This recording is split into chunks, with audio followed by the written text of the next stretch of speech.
Hello दोस्तों, आपका स्वागत है हमारे सेकंड पार्ट्स में जो चल रहा था समावेशी विद्यालय का सृजन। ठीक है, तो इसमें सेकंड पार्ट में इनमें से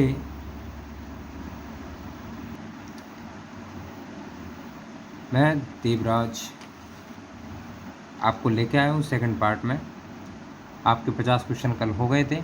आज अगले क्वेश्चन लेके चलेंगे 51 से लेके 100 तक, यानी कि 51 से 100 तक। ठीक है, तो आगे है क्वेश्चन। विशिष्ट बालक है प्रतिभाशाली बालक, पिछड़ा बालक, साधारण बालक, आ एवं बा दोनों।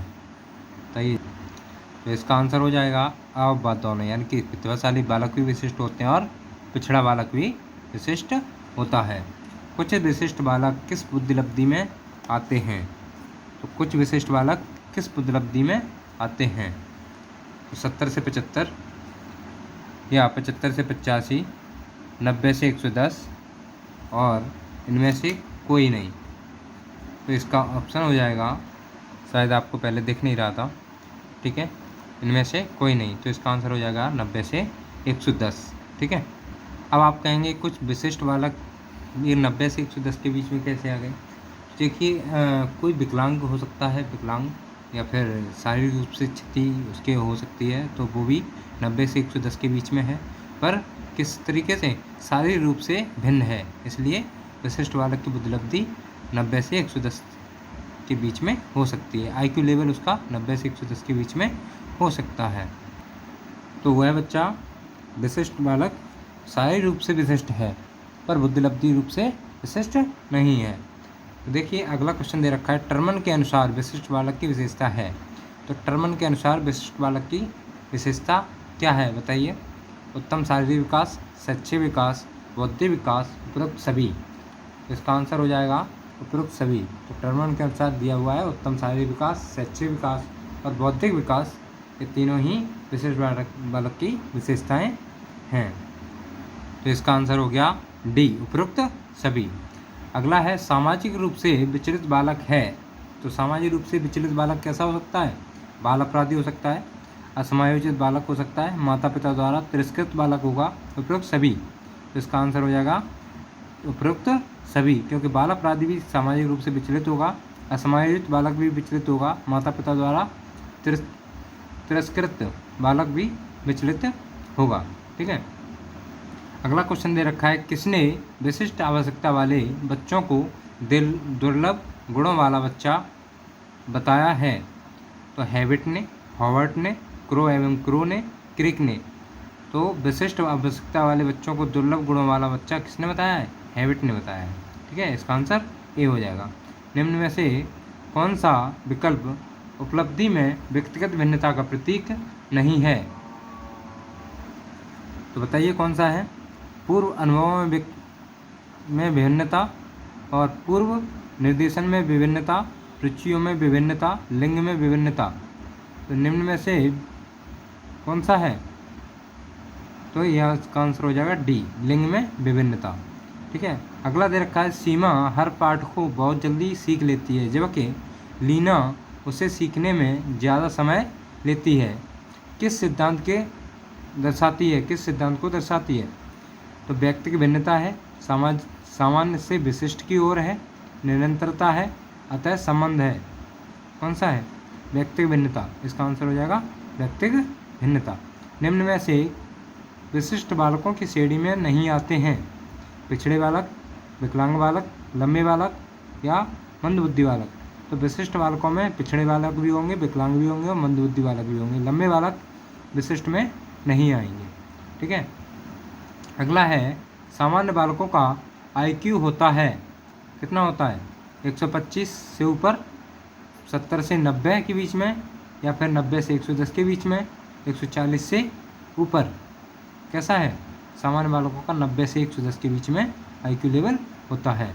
ठीक है, किस स्तर की बौद्धिक क्षमता होने पर बच्चों में समस्या व्यवहार पाया जाता है? तीव्र बौद्धिक योग्यता, मंद बौद्धिक योग्यता, तीव्र एवं मंद बौद्धिक योग्यता, इनमें से कोई नहीं। तो देखिए, इसमें दे रखा है तीव्र बौद्धिक, अगर अकेला ऑप्शन तीव्र बौद्धिक योग्यता होता तब भी हो जाता, मंद बौद्धिक योग्यता तब भी हो जाता, और इसमें अगर दोनों दे रखे हैं तो तब भी ये आंसर होगा, तीव्र एवं मंद बौद्धिक योग्यता। ठीक है। अगला दे रखा है प्रतिभाशाली बालक 50 मित्र बनाने की इच्छा रखते हैं, 80 धैर्यवान होते हैं, 96 अनुशासन प्रिय होते हैं।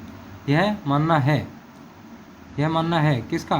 बिटी का, नन का, स्पीयरमैन का, बिलफ का। ये बिटी का मानना है। किसका मानना है? बिटी का। अपसारी चिंतन किन बालकों में पाया जाता है? अपसारी चिंतन किन बालकों में पाया जाता है? तो प्रतिभाशाली बालकों में, समस्यात्मक बालकों में, सृजनशील बालकों में, मंदबुद्धि बालकों में। किस में पाया जाता है? सृजनशील बालकों में पाया जाता है। ठीक है। अगला क्वेश्चन है प्रतिभाशाली गुण अर्जित करते हैं, क्या करते हैं? बाल्यावस्था में, किशोरावस्था में, शैशवावस्था में, जन्मजात। तो इसका आंसर हो जाएगा जन्मजात। प्रतिभाशाली गुण जन्मजात ही होते हैं। ठीक है। हाँ जी, आपको पहले आवाज़ आ रही होगी, अब शायद मशीन बंद हो गई है, बगल में काम चल रहा था। ठीक है। तो कौन से बालक, अगला क्वेश्चन है, कौन से बालक को घर के लिए विशेष कार्य दिया जाना चाहिए? तो कौन से बालक को? प्रतिभाशाली बालक को, पिछड़े बालक को, समस्यात्मक बालक को, मंदबुद्धि बालक को। तो ये आंसर हो जाएगा प्रतिभाशाली बालक को देना चाहिए, क्योंकि पिछड़ा बालक तो कर नहीं पाएगा। ठीक है, किसी बिना सहायता के। और समस्यात्मक बालक तो वैसे ही नहीं कर पाएगा, क्योंकि उसके दिमाग में कुछ न कुछ चल रहा होगा। ठीक है। मंदबुद्धि बालक, अगर मंदबुद्धि बालक होगा तो किसी भी हालत में नहीं कर पाएगा, उसे पता ही नहीं होगा क्या है कार्य और कैसे करना है। ठीक है। अगला है कुशाग्र बुद्धि, यानी कि तेज बुद्धि। ठीक है। अथवा प्रतिभाशाली बालक वह है जो निरंतर किसी भी उचित कार्यक्षेत्र में अपनी अद्भुत कार्यकुशलता अथवा प्रवीणता का परिचय देता है। यह कथन किसका है? बताइए। हेविंग हस्ट का, कोल्सनिक का, बिटी का, ऑर्डन का। इसका आंसर है हेविंग हस्ट का। प्रतिभाशाली बालकों का चिंतन होता है अपसारी, अभिसारी और दोनों, इनमें से कोई नहीं। तो देखिए, प्रतिभाशाली बालक अपसारी भी होता है, अभिसारी भी होता है, अब दोनों हो जाएंगे। ठीक है। टर्मन और मेरिल ने प्रतिभावान बालकों की बुद्धिलब्धि को माना है 140 से ऊपर, 130 से ऊपर, 150 से ऊपर, 170 से ऊपर। तो टर्मन और मेरिल ने किस बुद्धि को, प्रतिभावान बालकों की बुद्धिलब्धि को माना है? क्या माना है? 140 से ऊपर। शायद ये आपको आंसर दिख नहीं रहा है अभी। लो, हाँ, अब ठीक है। ठीक है, मैंने ध्यान नहीं दिया, सॉरी, माफ़ी चाहता हूँ इसके लिए। अगला है एक बालक जो हमेशा नई नई जनजाति खोजता है, वह बालक है समस्यात्मक बालक, प्रतिभावान बालक, औसत बालक, हट्टी बालक। तो इसका आंसर हो जाएगा प्रतिभाशाली बालक, जो नई नई चीज़ें खोजता है। समस्यात्मक बालक क्या नहीं मैं खोजूंगा ऐसे तो नहीं करता ना। प्रतिभाशाली बालक क्या करता है कि अरे कुछ ना कुछ करता ही रहेगा, कुछ ना कुछ खोजता ही रहेगा, कुछ नहीं तो किसी खिलौने को तोड़ कर दोबारा बनाना, ये समझ प्रतिभाशाली बालक की गुण है। औसत बालक तो सामान्य रहता है, खा रहा है तो खा रहा है, खेल रहा है तो खेल रहा है। ठीक है। हट्टी बालक, अरे नहीं मैं गड्ढा खोदूंगा। ठीक है। अगला है निम्न में से विशिष्ट बालक है प्रतिभाशाली, विकलांग बालक, मंदबुद्धि बालक, उपयुक्त सभी। तो क्या प्रतिभाशाली बालक भी विशिष्ट होगा, विकलांग बालक भी विशिष्ट होगा और मंदबुद्धि बालक भी विशिष्ट होगा। ठीक है। खतरों के खिलाड़ी होते हैं, खतरों के खिलाड़ी कैसे होते हैं? प्रतिभाशाली बालक होते हैं, विकलांग बालक, मंदबुद्धि बालक, सृजनशील बालक। तो इसका आंसर हो जाएगा सृजनशील बालक ही प्रतिभाशाली बालक, खतरों के खिलाड़ी होते हैं। प्रतिभाशाली बालक नहीं होते हैं, सृजनशील बालक होते हैं खतरों के खिलाड़ी। अगला है धनात्मक बौद्धिक असामान्यता वाले बालकों को कहा जाता है। तो धनात्मक असामान्य वाले बालक को कहा जाता है, क्या कहा जाता है? सृजनात्मक, सामान्य बुद्धि, मंदबुद्धि, प्रतिभाशाली। क्या कहा जाता है? प्रतिभाशाली कहा जाता है। बार बार दृढ़तापूर्वक नियमों का उल्लंघन करने से तात्पर्य है आचरण विकृति, अति क्रियाशीलता, अ एवं ब दोनों, इनमें से कोई नहीं। तो इसका आंसर हो जाएगा अ आचरण विकृति। ठीक है। अगला है मानसिक रेचन द्वारा किसे कम किया जा सकता है। मानसिक रेचन द्वारा किसे कम किया जा सकता है। परोपकार, आक्रामकता, सहानुभूति, नैतिक विकास। तो आक्रामकता द्वारा कम किया जा सकता है। अगला है प्रतिभाशाली बालक की विशेषता है। प्रतिभाशाली बालक की क्या विशेषता है। झूठ बोलने वाला, मंदबुद्धि बालकों में रुचि, दैनिक कार्यों में समरूपता, सामान्य अध्ययन में रुचि। ये हो जाएगा सामान्य अध्ययन में रुचि, द। ठीक है। अगला दे रखा है प्रतिभाशाली बालकों का लक्षण है इनका ध्यान विस्तार सीमित होता है। यह बालक सामान्य बालकों की अपेक्षा लंबे चौड़े भारी और स्वस्थ होते हैं। यह सैद्धांतिक विषयों में पूर्ण रूप से रुचि लेते हैं। इनमें से कोई नहीं। तो इसका प्रतिभाशाली बालकों का लक्षण होता है यह सैद्धांतिक विषयों में पूर्ण रूप से रुचि लेते हैं। इनका कोई ज़रूरी नहीं लंबे चौड़े हों, भारी व स्वस्थ हों। ठीक है। ध्यान विस्तार सीमित हो, उनका कोई ज़रूरी नहीं है, पर ये सैद्धांतिक विषयों में पूर्ण रूप से रुचि लेते हैं। ठीक है। अगला है मैग्नीफिस ने प्रतिभाशाली बालकों को कितने भागों में विभाजित किया। 3, 2, 4, 5। कितने में? 2 में किया है। ठीक है। अगला दे रखा है प्रतिभाशाली बालकों का व्यवहार किस तरह का होता है। तो हंसमुख होते हैं, प्रसन्नचित्त होते हैं, अपनी उम्र से अधिक कार्य करने का रुचि रखते हैं, या उपरोक्त सभी। ये उपरोक्त सभी हंसमुख भी होते हैं, प्रसन्नचित्त भी होते हैं और अपनी उम्र से भी अधिक कार्य करते हैं। ठीक है। इसका आंसर हो जाएगा डी। प्रतिभाशाली बालकों का बुद्धि स्तर सामान्य बालकों की अपेक्षा किस प्रकार का होता है। निम्न, उच्च, सामान्य, बराबर। बताइए। उच्च होता है, क्योंकि निम्न वाला प्रतिभाशाली कैसे हो सकता है। सामान्य तो सामान्य होगा, बराबर वाला बराबर और सामान्य एक ही बात होती है, उच्च होगा। ठीक है। बी। प्रतिभाशाली बालकों की रुचियाँ किन कार्यों में होती हैं। प्रयोगात्मक कार्यों में, रचनात्मक कार्यों में, शोध कार्यों में, उपरोक्त सभी में। ये इसका आंसर हो जाएगा डी, द। ठीक है। उपरोक्त सभी में। रेन जूली प्रतिभाशाली की अपनी क्या परिभाषा के लिए जाने जाते हैं। 4 पंक्तीय, 4 स्तरीय, त्रिवृत्तीय, त्रिमुखीय। तो ये रेन जूली जो हैं वो इन्होंने 3 वृत्त यानी बनाकर परिभाषा को, प्रतिभाशाली बालक की परिभाषा को परिभाषित किया है। ठीक है। तो त्रिवृत्तीय होगी। ठीक है। प्रतिभाशाली होने का संकेत नहीं है।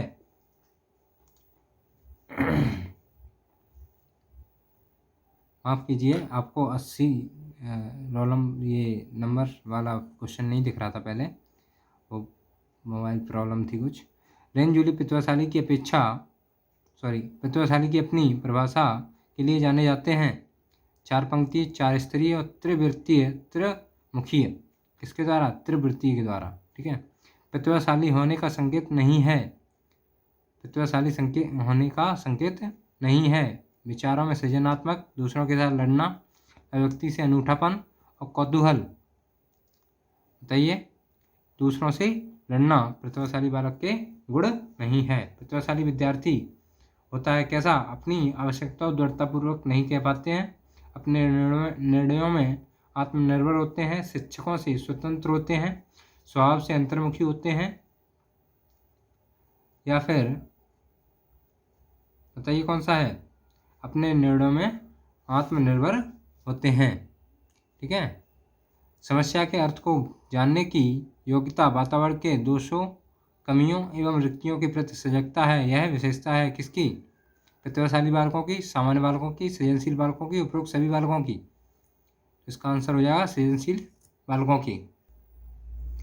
अगला क्वेश्चन दे रखा है मनोवैज्ञानिक क्रिक ने सामान्य एवं प्रतिभाशाली बच्चों की पहचान का आधार बताया है। खेल द्वारा, पढ़ाई द्वारा, व्यायाम द्वारा, बच्चों द्वारा किए गए कार्यों की गति द्वारा। बच्चों की द्वारा किए गए कार्यों की गति द्वारा। ये हो जाएगा डी आंसर। प्रतिभाशाली विद्यार्थी अपनी आवश्यकताओं को दृढ़तापूर्वक नहीं कह पाते हैं, अपने निर्णयों में आत्मनिर्भर होते हैं, शिक्षकों से स्वतंत्र होते हैं, स्वभाव में अंतर्मुखी होते हैं। ये क्वेश्चन रिपीट हुआ है। ये अपने निर्णयों में आत्मनिर्भर होते हैं। ठीक है। अगला है प्रतिभाशाली होने का संकेत नहीं है। विचारों में सृजनात्मकता, दूसरों के साथ लड़ना, ज़्यादा ऊपर हो गया, हाँ, दूसरों के साथ लड़ना, व्यक्ति से अनूठापन, कौतूहल, तो प्रतिभाशाली होने का संकेत नहीं है। क्या है? दूसरों के साथ लड़ना नहीं है। ठीक है। किसके कारण प्रतिभाशीलता होती है? ये दिया है ऑप्शन। प्रतिभाशाली तो किसके कारण प्रतिभाशीलता होती है? तो मनोसामाजिक कारकों, आनुवांशिक रचना, वातावरणीय अभिप्रेरण, आ एवं स के संयोजन से।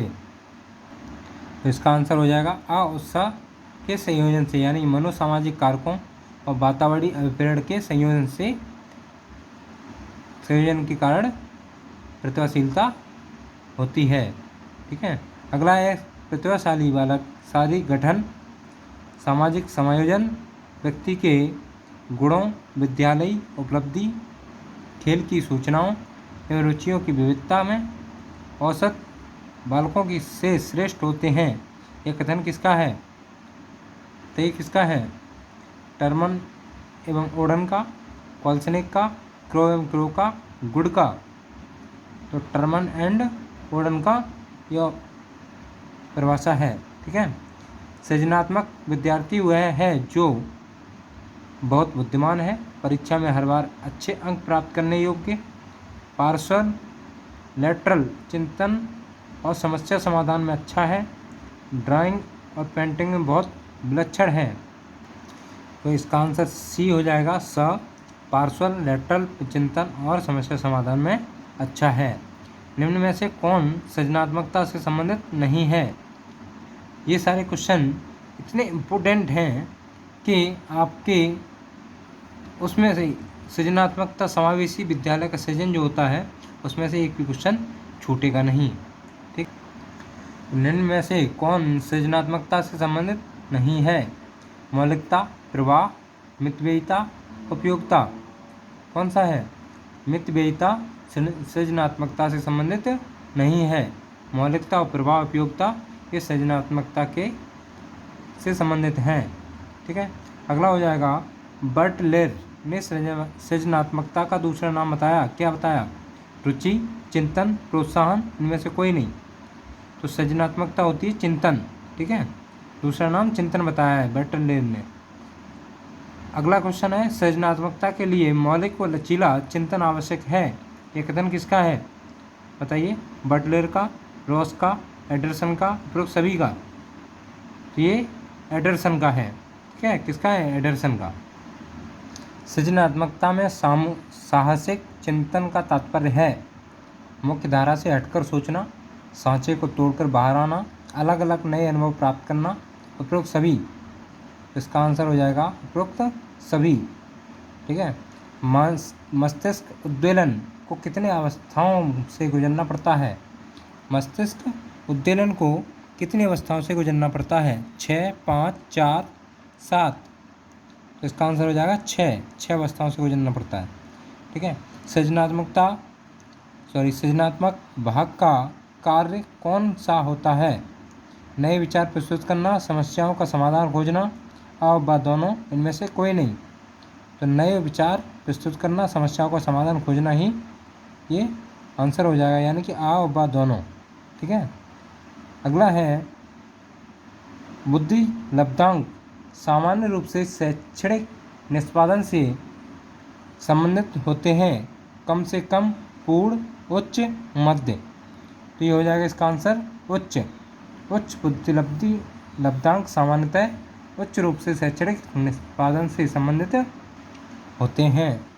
अपंगता का कारण नहीं है। अगला क्वेश्चन है, अपंगता का कारण नहीं है। बीमारी, जन्मजात अनियमितता, मनोरंजन, दुर्घटना। क्या नहीं है? तो मनोरंजन अपंगता का कारण नहीं है। एलेक्सिया है पढ़ने की अक्षमता, लिखने की क्षमता, सुनने की क्षमता। आपको बताना है कि अपंगता का कारण क्या नहीं है। एलेक्सिया है, क्या नहीं है? पढ़ने की अक्षमता। एलेक्सिया है, पढ़ने की क्षमता है। ठीक है। शारीरिक रूप से अक्षम बच्चों को सामान्यतः होता है, क्या होता है?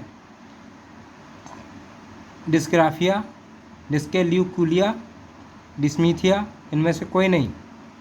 तो डिस्ग्राफिया बच्चों को, अक्षम बच्चों को सामान्यतः होता है। डिसलेक्सिया मुख्यतः क्या, किसकी समस्या के साथ संबंधित है? पढ़ने, लिखने, बोलने और सुनने। बताइए जी, किससे संबंधित है? पढ़ने से। ठीक है, इसका आंसर हो जाएगा आ। थैंक यू, धन्यवाद। आपका सेकंड पार्ट कंप्लीट हुआ। अब मिलते हैं आपको थर्ड पार्ट में। ठीक है, जो आपके क्वेश्चन होंगे 101 से लेके 101 से 150 तक। ठीक है, धन्यवाद, सत श्री अकाल, राम राम। आपका बहुत बहुत धन्यवाद। आपने अगर चैनल सब्सक्राइब नहीं किया है, सब्सक्राइब कर लें, लाइक करें, कमेंट करें, शेयर करें। थैंक यू, धन्यवाद।